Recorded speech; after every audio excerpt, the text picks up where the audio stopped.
Net Ionic Equations. When solids dissolve in water, we write it as follows. But before we show how to write it, here's a brief animation showing how a solid, sodium chloride, actually dissolves in water. Sodium chloride crystals are held together by attractive forces between the positively charged sodium and negatively charged chloride ions. When a crystal of sodium chloride is placed into water, the hydrogen ends of polar water molecules attract the negatively charged chloride ions and gradually surround them. Likewise, the oxygen ends of water molecules are attracted to and surround the positively charged sodium ions. The hydrated ions drift away into the solution, allowing new water molecules to surround newly exposed ions. Gradually, the entire crystal dissociates into solution. Let's consider the solid KBr potassium bromide. We saw from the video how individual ions would be separated and surrounded by water. So the potassium will come off and be surrounded by water. The AQ means aqueous, or water. The same thing will happen to the bromine, which becomes a bromide ion surrounded by water. So these ions will float around in water, staying separate from each other by the presence of the water molecules surrounding them. And this is what we mean when something is dissolved. We can also write these two like this. This is a shorter way of saying that. The AQ here is understood to refer to both the K and Br ions. Let's do another couple of examples. Magnesium sulfate breaks up into magnesium with a valence of 2+, and sulfate ion with a valence of 2-. Each one surrounded by water molecules, and again, this can be simplified by writing it like this. Finally, calcium chloride is shown here. Calcium with a valence of 2+ and chloride ion. The point of this compound is to remind you that the 2 here must be taken into account and written in front to show that there are 2 separate chloride ions. Again, we can simplify it like this.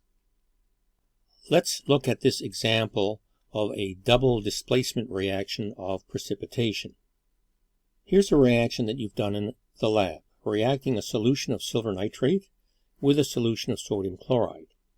Both are clear and colorless solutions, but when they react together, we get a white precipitate of silver chloride solid. Now, these aqueous solutions can be understood from above as individual ions, and we'll write a total ionic equation as follows. The silver nitrate can be represented by silver ions, aqueous, and nitrate ions, aqueous. The same can be said for sodium chloride like this and this. In the products, sodium nitrate aqueous can be written as the individual ions. And finally, we have silver chloride, which is solid and is not dissolved in water. Now let's see what changes have occurred with these ions. Starting from the left, you see silver ions in an aqueous solution, but on the product side, here it is in a solid, connected to a chloride by the ionic bond. So the silver ion has undergone a change. The nitrate ion here and the nitrate ion here are exactly the same. They have not undergone any change. The same can be said for the sodium ion on the reactant side, as well as the sodium on the product side. The chloride ion on the left, however, has undergone a change. It is now connected with the silver by the ionic bond. Now, ions that have not changed, that are just floating around in the water, watching other ions take part in a chemical reaction, so to speak, are called spectator ions. We can write that here. And so spectator ions can be omitted in the net ionic equation. We shall take them out like this and like this, and end up with our net ionic equation. Now, what is this equation telling us? It tells us that any soluble silver salt, like silver nitrate or silver chlorate, or silver acetate, will react with any soluble chloride. For example, sodium chloride, potassium chloride, calcium chloride. It doesn't matter who the partners are for the silver and the chloride, as long as they are soluble to begin with. The actual chemical reaction will just be between the silver ions and the chloride ions to produce silver chloride solid. Let's now look at one more example, a neutralization between an acid and a base. Sulfuric acid reacts with sodium hydroxide to produce sodium sulfate and water. See if you can write out the total ionic equation now yourself. From sulfuric acid, we have 2 ions of hydrogen and 1 of sulfate. From the sodium hydroxide, we'll have 2 ions of sodium as well as 2 ions of hydroxide. I should have noted earlier that always make sure that the reaction is balanced. If it's not balanced correctly, we'll never be able to get the final net ionic equation correct. The products will be 2 sodium ions, aqueous, and 1 sulfate ion, aqueous. The water molecule is a liquid which doesn't break up. See if you can now find the spectator ions and write the net ionic equation. We can remove both sulfate ions and also both sodium ions. Note the 2 in front of each sodium ion. These numbers must be the same, otherwise they won't add up to 0. Our net ionic equation is 2H plus 2OH minus to produce 2 water molecules. This can be simplified.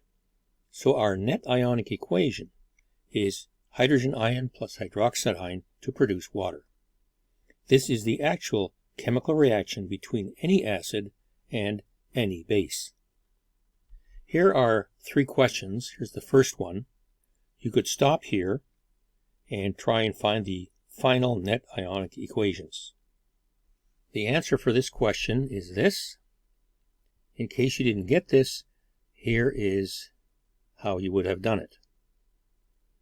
Again, notice the equation must be balanced before you can proceed. Here are the other 2. You might stop here and try them. I'll look at the answer for question 2 now. Here it is. And the solution is like this. Here again, the first equation must be balanced. Number 3, here's the answer. Now this might have been a little tricky because you're expected to know the products of the first reaction. You may have written in this area carbonic acid like this, but you must understand that carbonic acid is really a solution of carbon dioxide and water, and so can be more correctly written like this. This ends the lesson on net ionic equations.